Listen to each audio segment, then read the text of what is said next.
ready.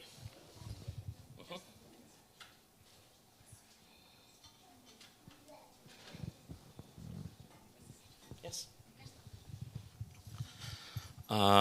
Good afternoon. Thank you for being here. We are going to start our event. The English language name is Cats and Stones and Sparks. And we're here to offer a glimpse of contemporary Mexican poetry and prose with two guests from Mexico. We have here Idalia Sautto, editor and novelist born in Acapulco in southern Mexico. She's been working in Mexico City for most of her life. Like this. Okay. Yes. And we have also our friend Amado Peña, a Mexican poet who is now living in Finland, like from a very... Sort of. Yeah, sort of living in Finland, at least for the moment. He's going to be here today. So that much we can say. And we have Emma Toukonen, who has translated some excerpts from Idalia's and Amado's writings to Finnish for the Finnish crowd here. This is going to be a trilingual event in that we will have a discussion in English. The writers will read their originals in Spanish, and then Emma will share her Finnish translations. This sounds a bit convoluted, but we've seen that it's like the best way to try to bridge the language barriers between us. So we're going to have this discussion, and after that we will give Idalia a segment for her to share with us the catalog of Pitsilain books. And in particular, I'm going to ask Alex Tapia, our beloved friend, photographer, designer, who put out this book. This is the latest title under Pitsilain Books. So we're going to get a glimpse of that at the end. So to begin, I'm going to take a moment to read like a small profile on each of the participants so you understand better what we're dealing with here. Then we will read some excerpts in Spanish, Finnish translations, and then we will chit-chat about, the topics, the styles, the issues in contemporary Mexican, perhaps Latin American literature. And yeah.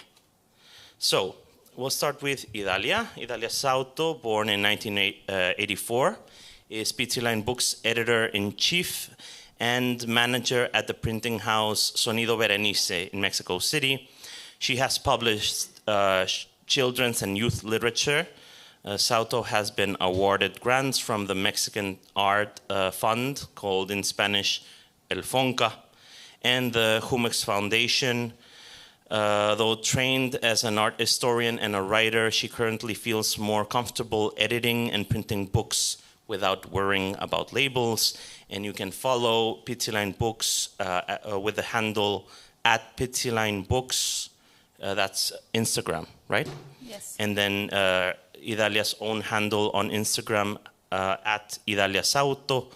And you can check out the catalog at pitsilainbooks.com. Then we have our friend Amado Peña, born in 1985. He's a Mexican poet and translator, chiefly from the Chinese. He has worked as executive director at the publishing houses Astillero Ediciones and Canon Accidental. Peña developed the pilot project Cultor, Derivas Literarias, in collaboration with Sivuvalo and the Universidad Veracruzana, based in southern Mexico. His poems have been published in several literary magazines and independent publishing houses. Yeah, Peña translates from the Chinese and from English, especially poetry, or? More like a technical translator, but I have mostly translated poetry, yes. Okay. Technical Chinese, if anyone needs any. Okay. And Emma Toukonen, born in 1988, is a Helsinki-based student of Finnish literature and an up-and-coming translator. She began her study of Spanish language in Mexico, where she has lived for extended periods.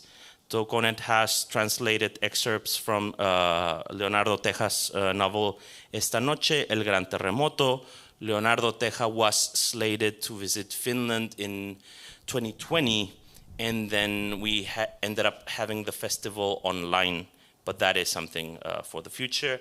And she has helped us with splendid translations of Idalia's and Amado's poems and prose for today. So I think the best way to start is to listen to Idalia and to Amado, read a few fragments of their work, and then I would ask Emma to read the translations. Okay, thank you. Thank you also Jose Luis and Roxana and Sivuvalo for this invitation. Also Rosa Booth bookstore, it's great space. I'm very happy to be here, and it's important to thank you in public. I already say this to you, and also thank you, Emma, for the splendid translation. I'm going to read a very short story that it's inside of this book, and also it's going to be at here in the Rosa Booth bookstore. Los gatos no saben que envejecen. It's like cats don't know that they are growing up. They're aging. They're aging, exactly. And there are small stories that we are going to talk about it. And I'm going to read the first one that calls San Fermín.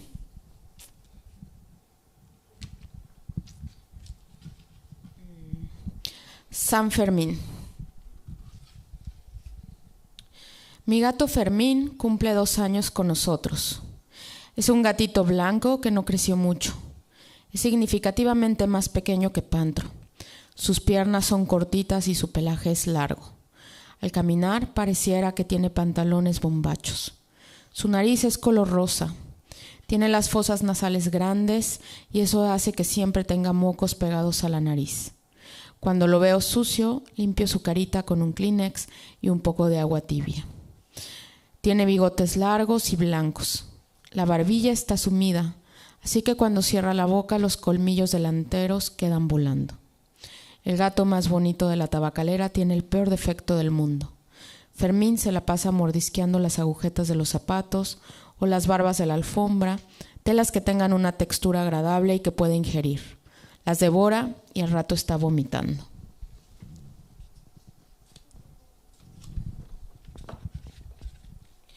Comenzó con esta conducta justo hace 1 año. Todas las recomendaciones que nos ha hecho Isolda han fallado. Coloca chile a las agujetas, así lo asocia a algo que le produce malestar. Guarda todo lo que puede rumiar. No lo regañes constantemente. Pero por más que guardo o escondo las cosas, siempre encuentra alguna tela que pueda comer. En la cocina son los trapos, en el baño son las toallas, en la sala son los cojines, en la recámara las pijamas. Hay algunas cosas que no le gusta morder, como las toallas que uso para mi cabello y que son en forma de cucurucho. Las he llegado a encontrar en el suelo, pero no tienen nada. Es como si las tomara para mordisquearlas y al final se arrepintiera de hacerlo. O es como si las mordiera y algo de su textura o olor lo repeliera. He pensado que ahí está el antídoto, pero no logro saber exactamente qué es. El olor de la humedad o la textura. Mi hermana piensa que los gatos son un espejo de sus propietarios, que la ansiedad se proyecta en ellos.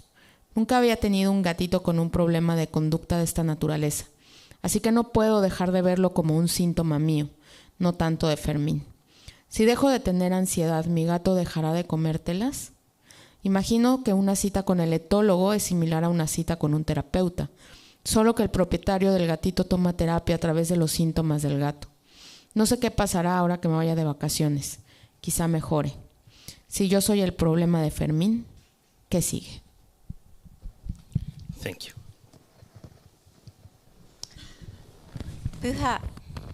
Pyhä Fermin.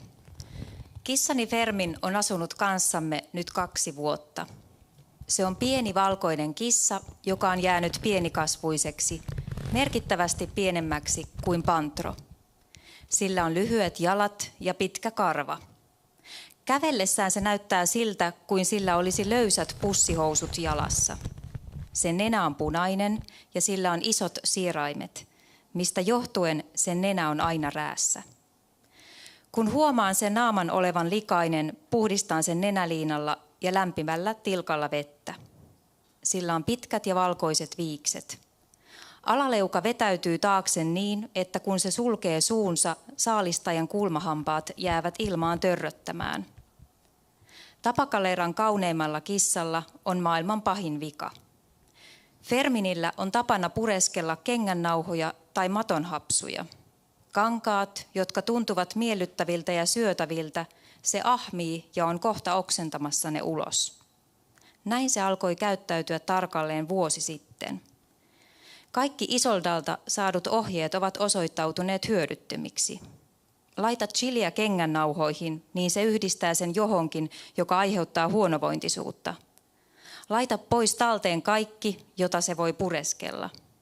Älä toru sitä jatkuvasti. Mutta vaikka talletan ja piilotan tavaroita, löytää se aina jonkun kankaan, jonka se pystyy syömään. Keittiössä ne ovat rättejä, kylpyhuoneessa ne ovat pyyhkeitä. Olohuoneessa ne ovat tyynyjä, makuuhuoneessa yöpaitoja. On joitain asioita, joita se ei halua purra, kuten pyyhkeet, joita pidän hiuksissani ja jotka olen käärinyt rullalle. Olen löytänyt niitä lattialta, mutta niissä ei ole jälkiä. Ihan kuin se nappaisi ne pureskellakseen ja sitten katuisi sitä, tai purisi niitä ensin, mutta lopettaisi kesken kankaan materiaalin tai hajun vuoksi. Olen pohtinut löytäväni tästä vastalääkkeen, mutta en onnistu keksimään, mikä se on. Nihkeän kostea tuoksu vai itse kangas. Siskoni uskoo, että kissat ovat omistajiensa peili, että ahdistus heijastuu niistä. Minulla ei ole koskaan aiemmin ollut tällä tavalla käyttäytyvää kissaa, minkä vuoksi en voi olla tulkitsematta käytöksen johtuvan minusta, ei Ferministä. Jos lakkaan olemasta ahdistunut, lopettaako kissani kankaiden syömisen?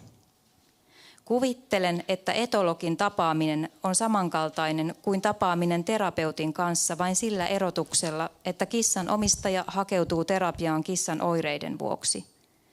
En tiedä, mitä tulee tapahtumaan nyt, kun lähden lomalle. Ehkä hänen olonsa kohenee. Jos minä olen Ferminin ongelma, mitä tästä pitäisi seurata? Kiitos paljon, Emma. Okay. Amen. Hello. Yeah. Also, thank you very much for all the people that have been really welcoming.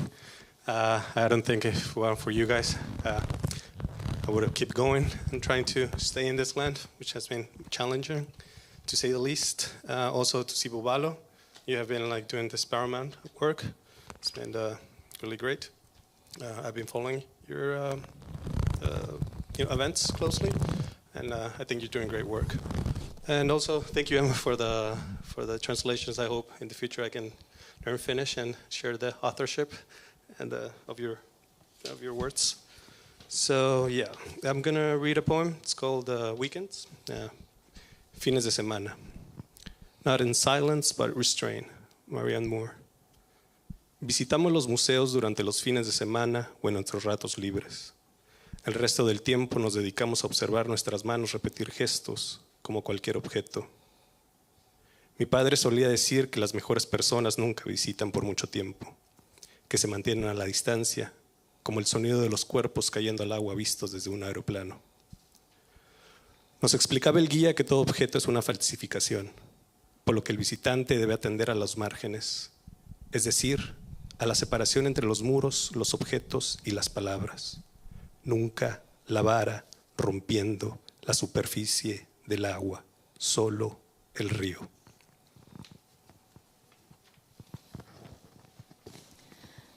Viikonloput. Vierailemme museoissa viikonloppuisin tai kun meillä on vapaita hetkiä. Muun ajasta tarkkailemme käsiä, toistamme liikkeitä kuin mikä tahansa kone. Isäni tapasi sanoa, että parhaimmat ihmiset eivät koskaan viivy kauaa. He pitävät välimatkaa, kuin lentokoneesta heitettyjen esineiden ääni niiden iskeytyessä veteen. Opas kertoi meille kaikkien teosten olevan väärennöksiä, minkä vuoksi vierailijan täytyy kiinnittää huomiota reunoihin. Toisin sanottuna muurien, kohteiden ja sanojen välisiin kuiluihin. Ei koskaan keppiin sen rikkoessa veden pintaa vain jokeen. Thank you very much. So it's always a very interesting challenge for me as a comparatist to try to find the connection between two authors' bodies of work. Sometimes it's better to work by distinction and pointing out that the differences. I would like to start with Idalia. I think we're going through an interesting moment in Latin American literature. Of course, like depictions of animals have always been present in Latin American literature, but there was a kind of gimmick. I remember moving to Mexico City in 2010, reading Mexico City poets that were born in the 50s or 60s. They would talk about tigers, for example, Eduardo Lizalde, or about horses like Francisco Hernandez, but these were always very openly symbolic animals, never actual animals. The tiger was always even an allegory for a set of ideas or feelings, right? Lizalde has this paramount poetry book called Tigre en la Casa, right? A tiger at home, and there's no tiger at home, right? It's a symbol for something else. And I think only now, in the last few years, we see poetry or literature, prose, that addresses animals, but you are actually talking about an animal, right? One that's also very close to your heart. Do you think this is, do you recognize this interest in other writers of our generation? Yes, I think it's something that it's very familiar, like more in pandemia time, when we were so close to the domestic animals like dogs and like cats. They become a family also, and I think that I was paying more attention to the attachment that I have with them. I'm a very cat person all the time. It's not about 2 years ago. It's for all my life. But I also feel like I'm kind of that person that always feel some connection with the animals, and I want to make these short essays about relationship, interspecies, something like that. Yes, like when people ask me, what is this? Like, is this a short story or this is a fiction? And it's not about this. It's more like an essay. Like, I want to search what is this feeling that I'm having, observing and studying these kind of animals that are very domestic. And I think there are also other writers that not like in our generation. I think Julio Cortázar also have some more short story, not like an essay of cats.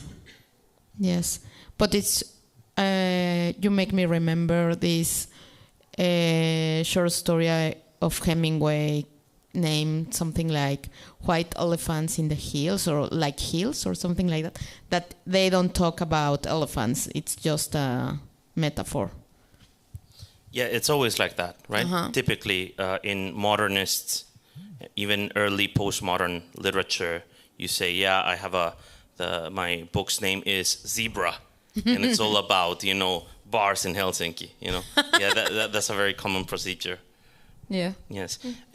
Amado, regarding that, you have in your books images like this.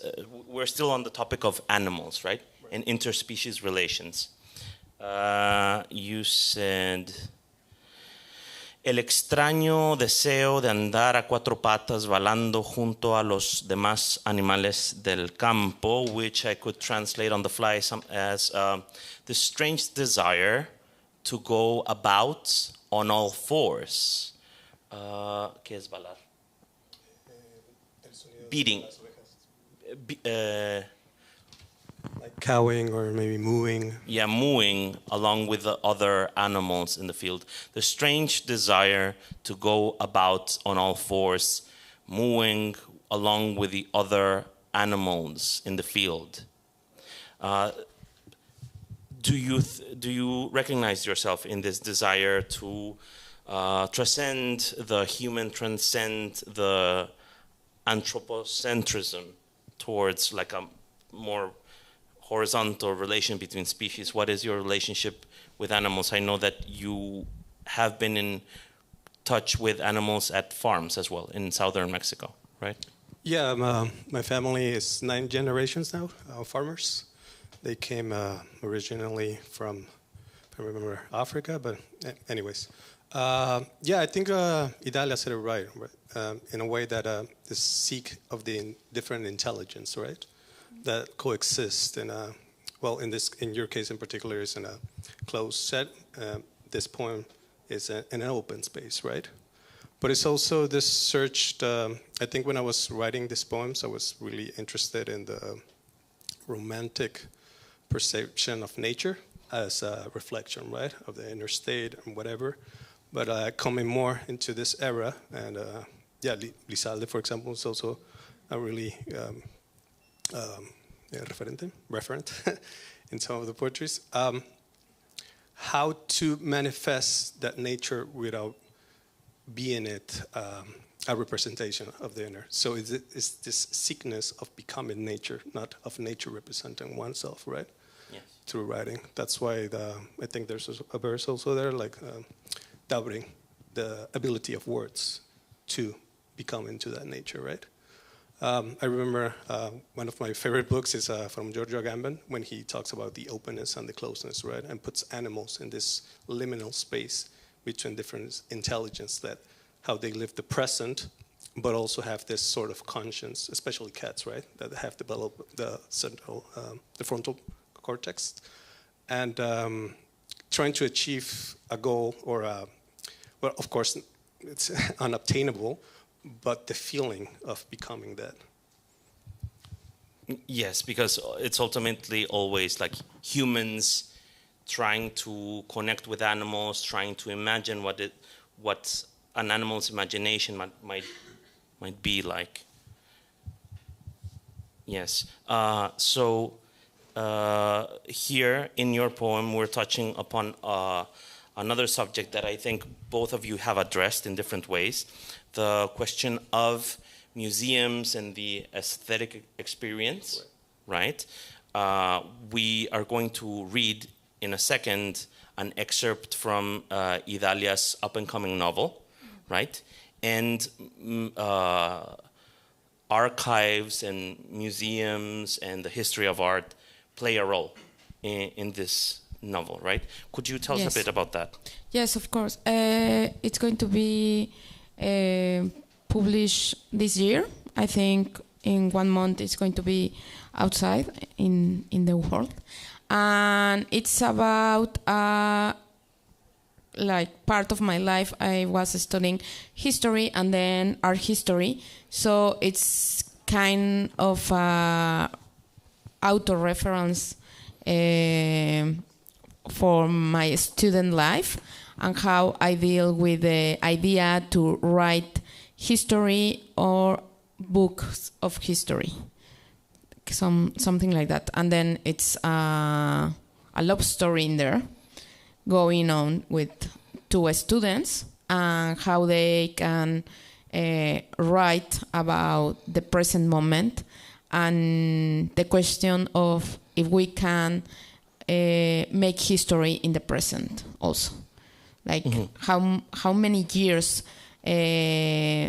needs like the society to have to then make a research and make a book history, for example. Yes, yes. So one of the things that I find very endearing about the novel is this question, like this desire, like, hey, can I write my own history?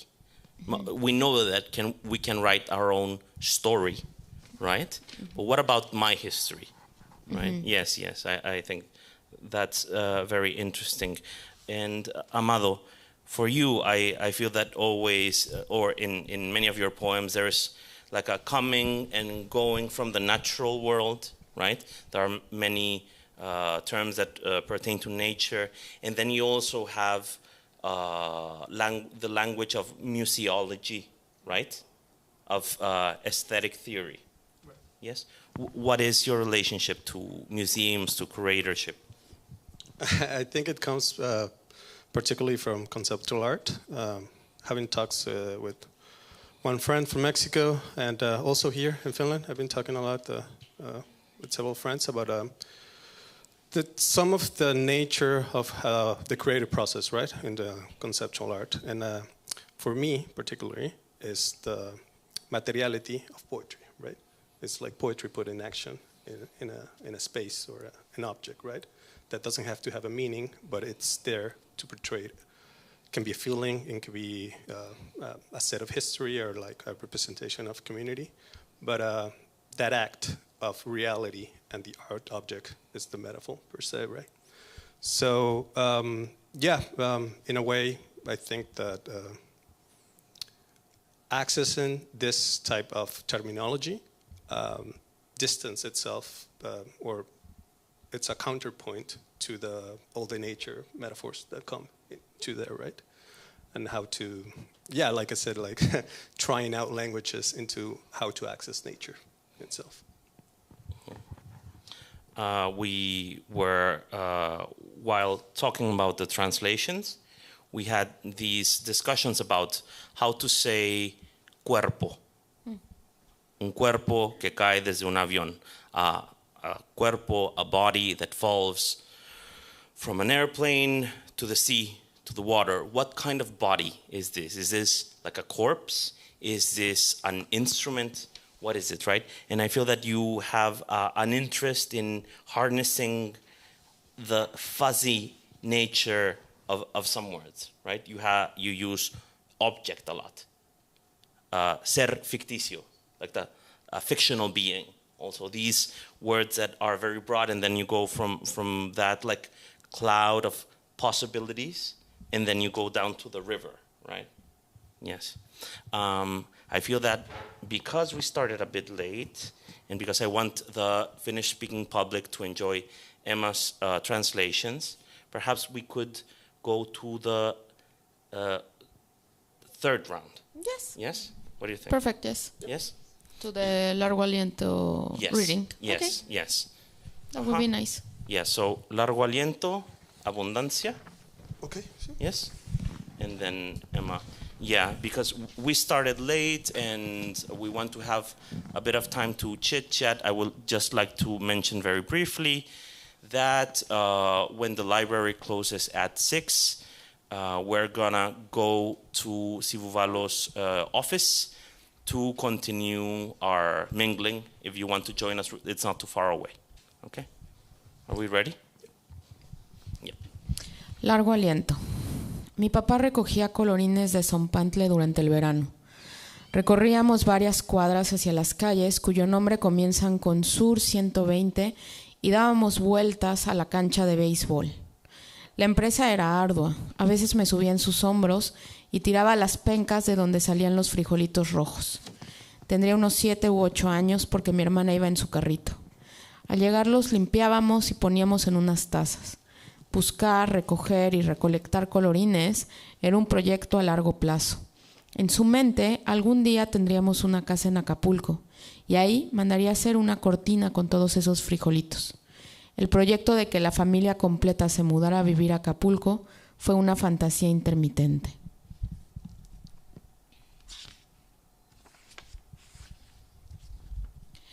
En algún momento dejamos de ir por los frijolitos. Los colorines llegaron a su límite. Era un poco absurdo seguir recolectándolos, si no se utilizarían para algún fin. Tampoco se volvió a considerar el tema de mudarnos de la ciudad al puerto. El tiempo pasó. Se divorciaron mis padres. Mi madre se quedó en la ciudad con nosotras. Mi padre sí se fue a Acapulco y nunca hizo la cortina roja de frijoles. Los colorines estuvieron unos años más en unas copas largas y altas del jarro café.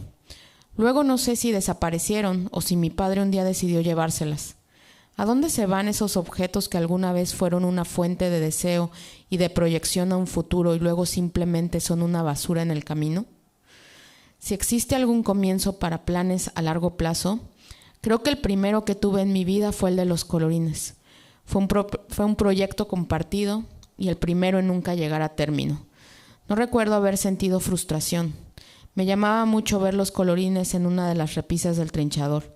Era como la muestra tangible de algo que jamás iba a ocurrir. De niña sentía que cualquier plan o proyecto era una realidad solo por ser nombrado.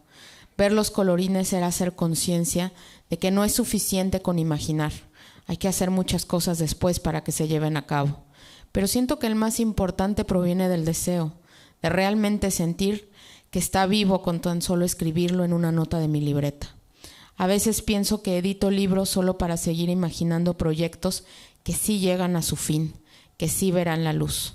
Ayer me dieron el último libro editado por Lane Books y sentí de nueva cuenta el deseo de seguir imaginando historias y seguir compartiendo el placer de hacer libros con las personas que me rodean. Para esto vivo, no hay más. Thank you.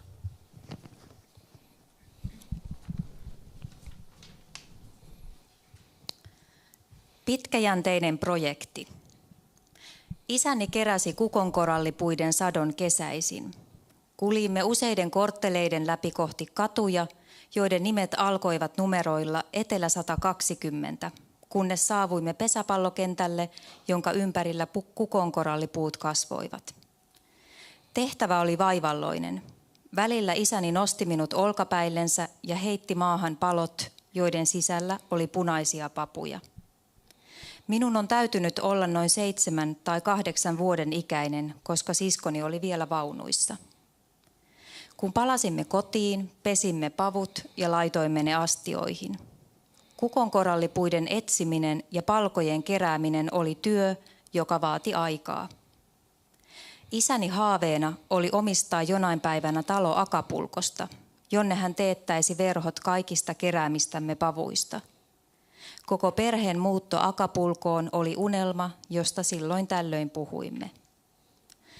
Jossain vaiheessa emme enää menneet etsimään kukonkorallipuita. Papuja oli jo riittävästi ja tuntui järjettömältä jatkaa niiden keräämistä, ellei niitä lopulta käytettäisi. Kukaan meistä ei myöskään harkinnut enää kaupungista satamaan muuttoa. Aika kului, vanhempani erosivat, äitini jäi kanssamme kaupunkiin, isäni muutti Acapulcoon, eivätkä pavuista tehdyt punaiset verhot ikinä valmistuneet. Kukonkorallipuiden papuja säilytettiin vielä muutamien vuosien ajan isoissa ja korkeissa Hard Rock Cafeen juomalaseissa. En tiedä, katosivatko ne sen jälkeen jonnekin vai päättikö isäni viedä ne jonain päivänä mennessään. Mihin päätyvät esineet, jotka ensin edustavat tulevaisuuden toiveita, mutta muuttuvat sitten yksinkertaisesti roskaksi? Jos on olemassa jokin alku pitkäjänteisille suunnitelmille, luulen, että ensimmäinen sellainen omassa elämässäni oli kukonkorallipuut. Ne olivat yhteinen ja samalla ensimmäinen projekti, joka ei koskaan tullut suunniteltuun päätökseensä. En muista olleeni turhautunut. Kukonkorallipuiden pavut kaapin vitriinissä kiinnittivät kuitenkin huomioni. Ne olivat kuin konkreettinen todiste jostain, joka ei ikinä toteutunut.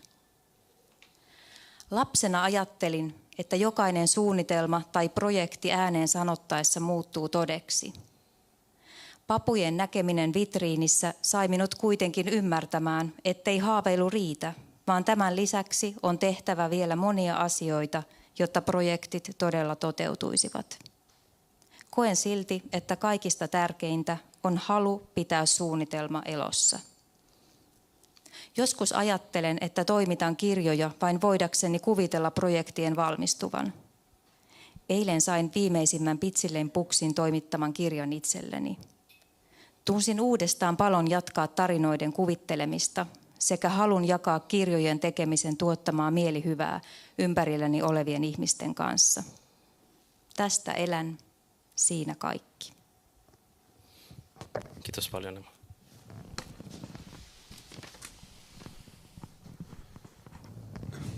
Abundancia. Presentaré mi mano como un ser ficticio. El extraño deseo de andar a cuatro patas, balando junto a los demás animales del campo, y la mirada de mi padre, tan feliz como la mía, oteando la vegetación al final de la llanura, enloquecidamente turbia, a la luz de las palabras. Que tienes nombre de que vives, pero has muerto en mí, me dice que estoy a la puerta de este inesperado cielo y me llamas. Entraré en ella y cenaré contigo y tú conmigo. Mi madre enjugará nuestras lágrimas con nuestros restos, todavía de pie sobre la riqueza amplia de lo que alumbra el sol, ahora por fin, bajo las sombras, calmos. Yltäkylläisyys. Ojennan satuolento käteni. Oudon halun kävellä 4 jalalla, määkiä yhdessä muiden kotieläinten kanssa.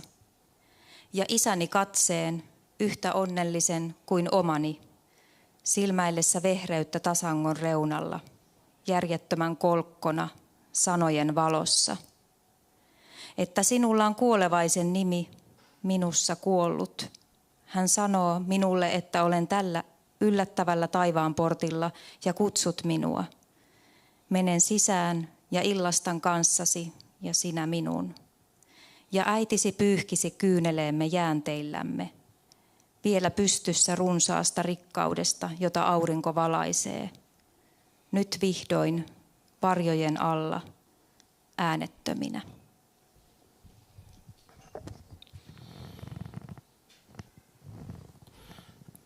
There is a fragment there. Can you help me complete this? A tangible evidence of the beads. Una evidencia tangible de qué? There's a phrase in this essay, right, where you see these beads, right, and they're there, and in a way you can still use them to make the curtain in this future house on the beach, right? They're like that house, that possible life on the sunny beach, in a kind of paradise, right? Those beads are a promise of a paradise. And a promise that a kind of a project that is not going to be in a short distance. Like it's going to happen in some future, and when you are a kid, you think that future is possible because your parents are telling you that it's going to happen. And when you realize that project is not going to happen anymore, it's like I don't know, like being an adult suddenly, I think. In the previous essay that you read for us, you mentioned that Fermín, the cat, well, has this like problematic behavior that threatens his life, right? And you wonder whether the cat's behavior is a reflection of your own anxiety, or at least the narrator's anxiety, right?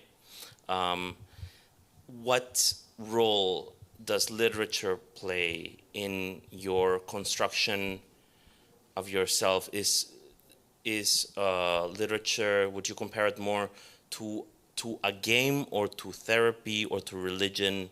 What role does it play in your life? These kind of essays are more like a game, because I start writing all these little essays because I have this 52 challenge of writing with a friend.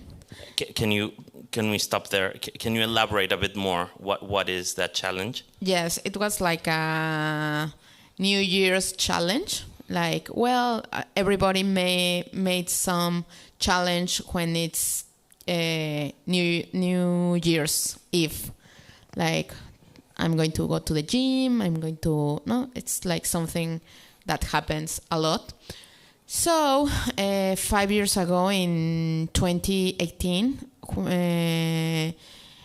Abril, that it's a very close friend and also editor, we decide to make a challenge and to write one text by 1 week in the year.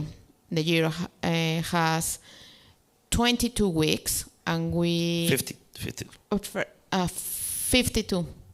Sorry, 52 weeks, and we decide to write this 52 text. But it was not only 1 year. We decided to make this 5 years. So this is end in 2022, and we both have all the challenge complete. So 250 texts in 5 years. Yeah. Okay. But it was more short text. And then I have all these text, and I start looking that it was some kind of constant topic, like cats. There are also family, also books, also trips, also anxiety, or whatever, like many topics in all this corpus of text. And I take like 10 little short stories that became essays, and I rework it for this publication. That's the origin of these essays.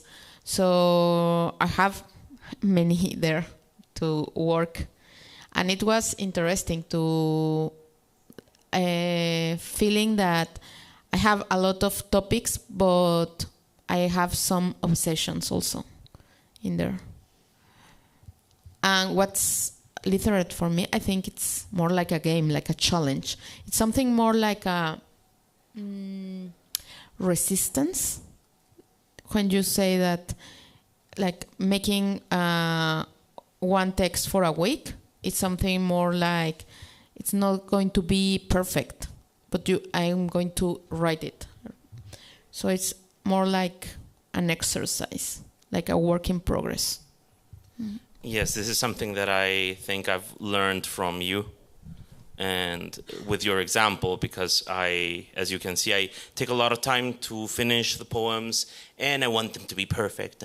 And then it was for me very eye-opening to see not only the way you write for the blog and how fast you can put together a book of your own texts, but also being at the Pitsilain Books workshop in Mexico City, the way you will sit down with an artist and just make a fanzine in 3 hours from scratch. Like, you draw 15 drawings in an hour, and then in 1 hour we lay out, and then we print in 1 hour. these kinds of things. And of course, like the end result of that can be super interesting, but the feeling you get of it, like a kind of freedom and energy. And like this is it. Like I start in the morning, and then I print, and then I have the stuff, and I have to go to the bookstore and left this. Like it have an end, and that connects with this text that I read. Like it's something that, yes, it's a project, but it's also a book or something that have and quickly end, and that's very satisfactory. Like makes things happen, not just have a mental masturbation. Yes. Amado, so in your last poem, towards the end, there is a tone of a prayer towards the end. So, same question for you. Would you compare your writing to a game, to therapy, to religion, to masturbation? What is a... Yes. I think all poetry project have some sort of onanism in its essence.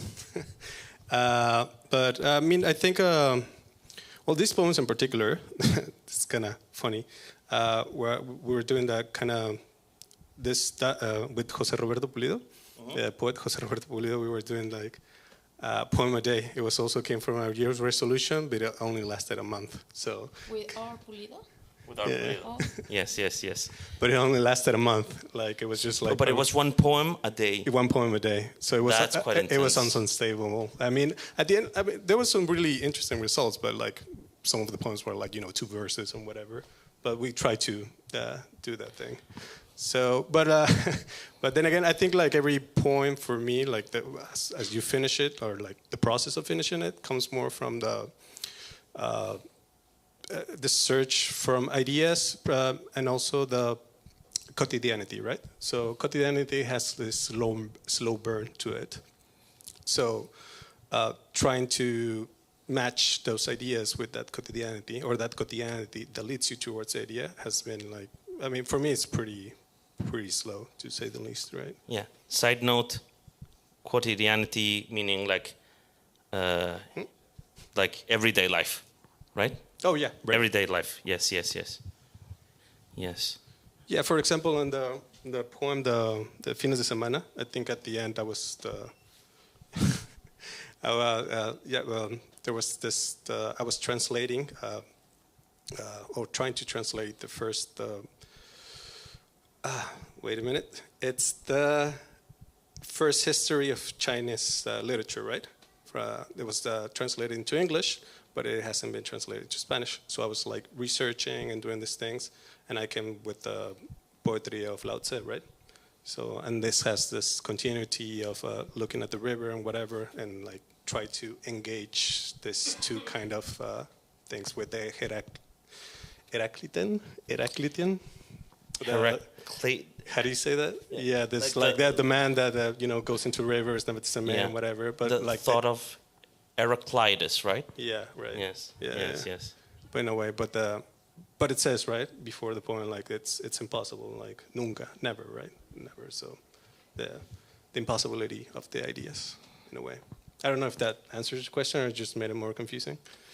No, we are pulling on very many threads at the same time, of course. And tell me, what's your relation? Because sometimes in your poems, I felt a bit of, let's say, South American avant-garde poetry. Let's say Raúl Zurita, that kind of taste. Do you identify that in yourself? Is that relevant for you at all? Like Nestor Perlonger, that kind of thing? No, yeah, definitely. Like we were doing I think, because like most of the poems that I send you like comes from different parts of my writing periods, right? So it's just like a sumun of different stages of my writing. And when I was doing I was very much in love at the time. Yeah. And what year? It was I don't remember the years, but it was like around 7, 8 years ago. Yeah. So yeah, and and I was. We were doing this also talking about like conceptual art, reading of course Zurita had been, but we were also toying with the idea of how you can change any kind of object into a piece of art, right? Where you're just writing something at the bottom of it, like in kind of an absurd way, right? You have this stanza that is basically what you said. Nos explicaba el guía que todo objeto es una falsificación, por lo que el visitante debe atender a los márgenes. Every object is counterfeit or is a falsification. Therefore, the visitor must heed at the margins. Right? Mm-hmm. Yes.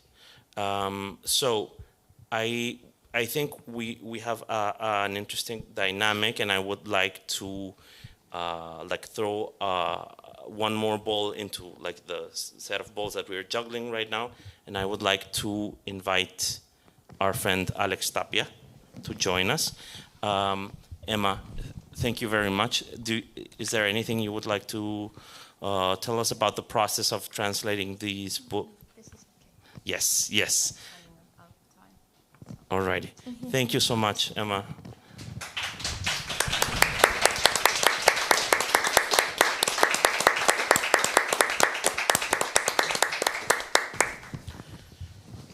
Okay, so I think you already got a taste of what Idalia's and Amado's pursuits are in their literature. Of course, this is just an invitation for you to get acquainted with them, with their work.